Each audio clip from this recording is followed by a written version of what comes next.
اللہ الرحمن الرحیم الحمد للہ رب العالمین اللہم صلی علی محمد وعلی آل سیدنا محمد وصحبہ وبارک وسلم تسلیما کثیرا کثیرا اما بعد۔ اگلا عنوان ہے ابتدائی اور بنیادی باتوں کے اعتبار سے صحیح مسلم کا مقام و مرتبہ اور اس کی خصوصیات۔ دیکھیے، حضرت امام مسلم رحمۃ اللہ علیہ نے اپنے مسند صحیح کی ترتیب میں بہت ہی احتیاط، تقوی، اتقان و ضبط کا ایسا طریقہ اختیار کیا ہے جو مختلف قسم کے علوم میں کمال اہلیت و معرفت اور اسانید و تاریخ، محدثین کے معاشرے اور ان کے مباحث کی باریکیوں سے واقفیت پر دلیل بن جاتا ہے کہ امام مسلم رحمۃ اللہ علیہ کو ان تمام چیزوں پر بہت ہی عبور حاصل تھا۔ نیز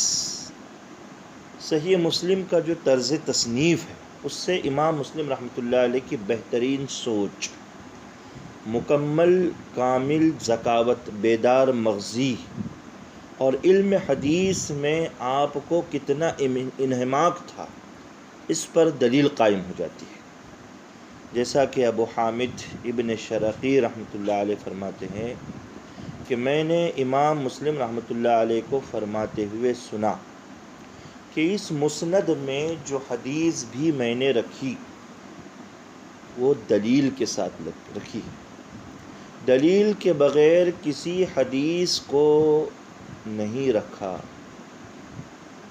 اسی طرح ایک اور مقام پر امام مسلم رحمۃ اللہ علیہ کا بیان ہے کہ میں نے اپنی یہ کتاب امام ابو زرعہ رازی رحمۃ اللہ علیہ پر پیش کی تو جس حدیث کے بارے میں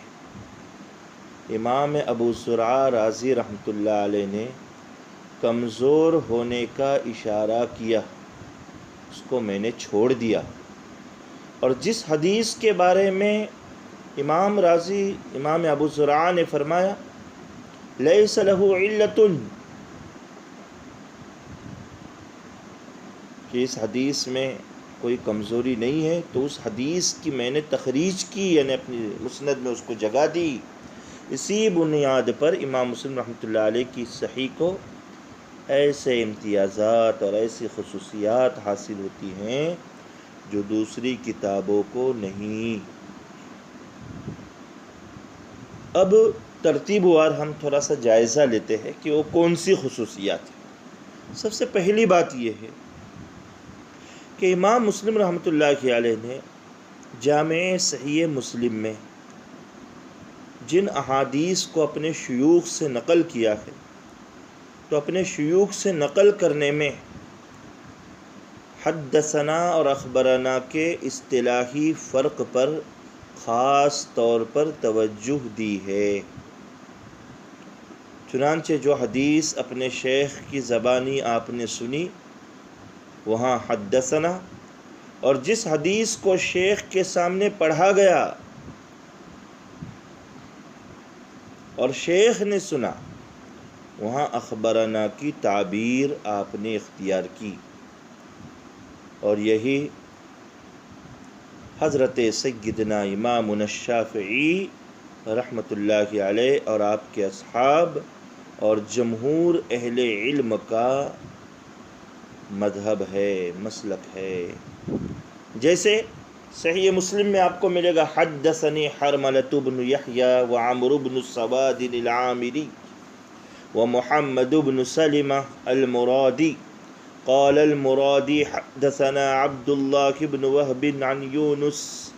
وقال الآخران اخبرنا ابن وہب قال اخبرنی یونس۔ یہ ہے امام مسلم رحمۃ اللہ علیہ کی کتاب کا صحیح مسلم کی پہلی خصوصیت۔ نمبر 2، کسی لفظ حدیث کو نقل کرنے میں روات کے درمیان میں اگر اختلاف ہوا ہے تو امام مسلم رحمۃ اللہ علیہ نے اس اختلاف کے ضبط پر، اس کو محفوظ کرنے پر خاص توجہ دی ہے۔ مثلا آپ نے کہا ہے حدثنی زہیر بن حرب ومحمد بن المثنى واللفظ لزہیر، یہ کہ جو حدیث نقل کی جا رہی ہے اس میں جو الفاظ آ رہے ہیں وہ الفاظ امام زہیر بن حرب رحمۃ اللہ علیہ کے۔ تیسری بات یہ ہے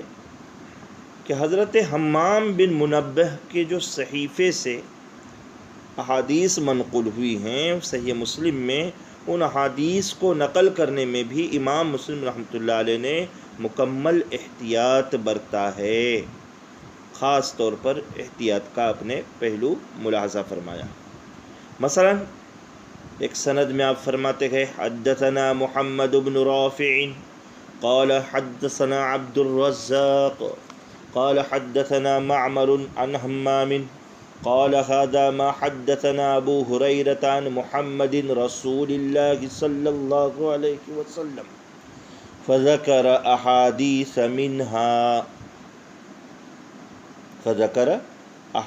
منها یعنی یہ حدیثیں حمام بن منبہ کے صحیفے سے مذکور ہیں۔ نمبر 4، کسی راوی حدیث کا نام اپنے شیخ کی زبانی امام مسلم رحمۃ اللہ علیہ نے اگر اس راوی کے والد کی نسبت کے بغیر سنا ہے، ولدیت کی نسبت کے بغیر سنا ہے، تو سند میں براہ راست اس راوی کے نام میں ولدیت کو ذکر نہیں کرتے ہیں، بلکہ ایسی تعبیر اختیار کرتے ہیں جس سے فرق واضح ہو جاتا ہے کہ یہ ولدیت شیخ سے نہیں سنی ہے۔ امام مسلم رحمۃ اللہ علیہ اپنی طرف سے اس کی وضاحت کر رہے ہیں۔ دیکھیں کتنی بڑی احتیاط کی بات ہے۔ مثلا ایک سند میں آپ فرماتے حدثنا عبداللہ بن مسلمۃ قال حدثنا سلیمان یعنی ابن بلال، حالانکہ شیخ سے آپ نے صرف سلیمان نام سنا، ان کے والد کا نام بلال نہیں سنا، تو سلیمان ابن بلال کہنے کے بجائے درمیان میں لفظ یعنی لایا۔ اسی طریقے سے آگے ان یحییٰ وہو ابن سعید، ان یحییٰ ابن سعید کہنے کے بجائے ان یحییٰ وہو ابن سعید کا لفظ آپ نے استعمال کیا۔ نمبر 5، امام مسلم رحمۃ اللہ علیہ نے صحیح مسلم میں طرق کی تلخیص میں، یعنی احادیث الگ الگ سندوں سے منقول ہے، طریقوں سے منقول ہے، تو ان کو طرق کی تلخیص میں اور تحویل اسانید میں مختصر اور عمدہ عبارات کے ساتھ احتیاط کا طریقہ اختیار کیا ہے، احتیاط کا طریقہ اختیار کیا ہے۔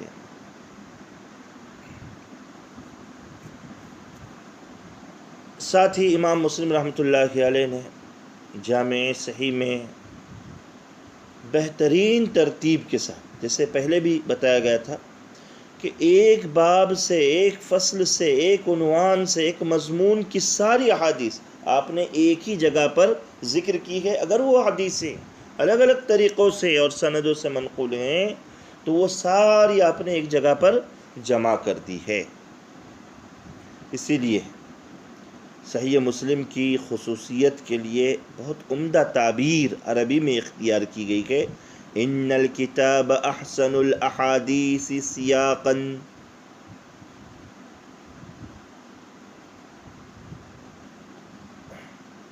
واکمل سیاقا،